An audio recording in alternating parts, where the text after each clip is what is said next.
针对今天我们要报告就是新增了一例从香港境外入的一个个案啊，这是我们的案455，那是40多岁的男性，是我们台湾籍的一个国民啊。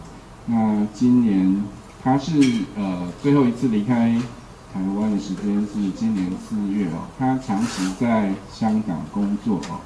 那这一次主要会回台湾，是因为他要回台湾就探视他亲人的探病啊。那所以他在7月17号就是独自从香港返国探亲。那不过他在15号就开始有出现了干咳、喉咙痛的症状，不过并没有就医。那一直到17号入境的时候。那有主动跟这个入境的时候有跟这个检疫人员报告，就是说他有这个不舒服的症状啊，所以当天机场的检疫人员就安排采检，那也后送这个集中检疫所隔离了。所以他当天应该是快到中午的时候到达我们的台湾的机场，那大概停留不到一个钟头吧，就后送到这个检疫所，所以有关媒体不知道在讲什么，这个有在机场过夜的，那都是会生会的，这个在此特别一个提出声明哦。那所以他在集中检疫所这边，一直到昨天哦，就是有一个确认是说，就我们检验出来阳性啦，所以才会把他目前已经后送到这个医院在做这个。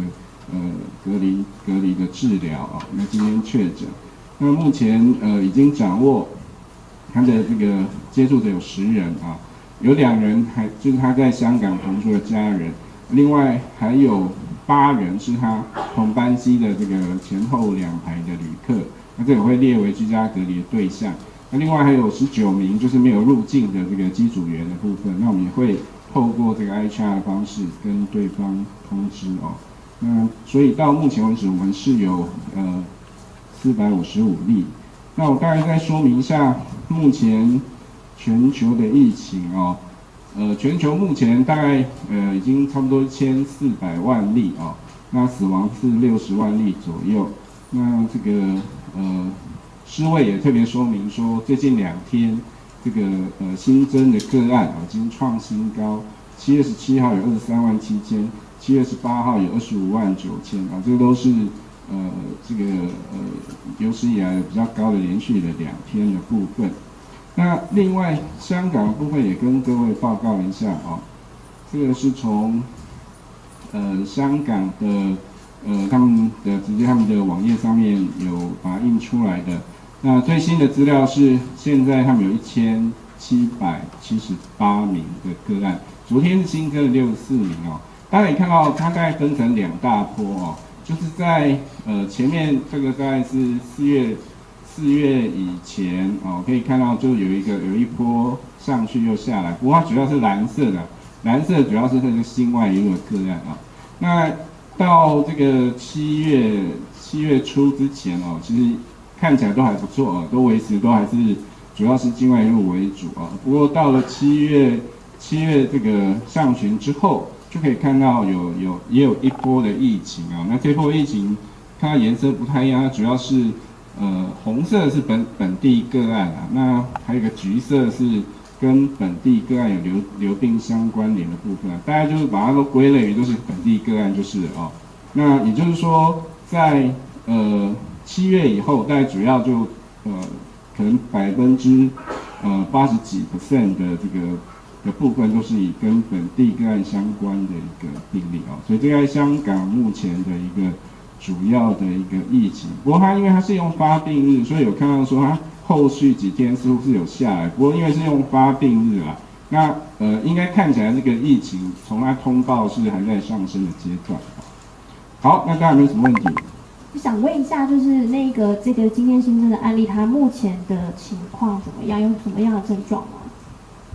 应该就是轻微的症状啊，就是有喉咙痛，就是一些比较像一些普通感冒的症状。那我想问一下，这个患者还有就是接触者，他们在飞机上都是有适当的防护措施吗？比如说全程都有戴口罩？他都有戴口罩，对。好，还没有什么其他的事情。那我想问一下，日本有个调查是针对在亚太15国的日本企业员工，问他们怎么看所在国家的防疫政策。然后台湾是拿到最高评价93%。我想问一下指挥中心怎么看这份调查？谢谢。我没有看到这个调查，抱歉。谢谢。那如果说这样表示是正面的嘛？哈，对。第2名是越南，然后第3名是澳大利亚。应该是说这几个国家的确看起来目前都表现得不错啊。不过澳大利亚的部分最近是有在维多利亚这边是有一些疫情。是。简报，请问小明那个后续的年龄开放有没有讨论出最新的进度？目前都还在，就是说，持续的在讨论检讨当中啦。那这个可能就是礼拜3的话，那看有没有更新的进度。对，礼拜3记者会。对，是。另外我想问一下那个个案可以确认一下，他确实是国泰航空的地勤人员吗？这个身份有办法确认吗？他应该是说，2018年以前，在台湾的国泰航空公司工作过，但是他在香港就不是了。对，那有关离京，我这边大概说明一下，他在做完裁剪之后，的确是大概有征得我们防疫人员的同意，就是把一件物品交给国泰的柜台。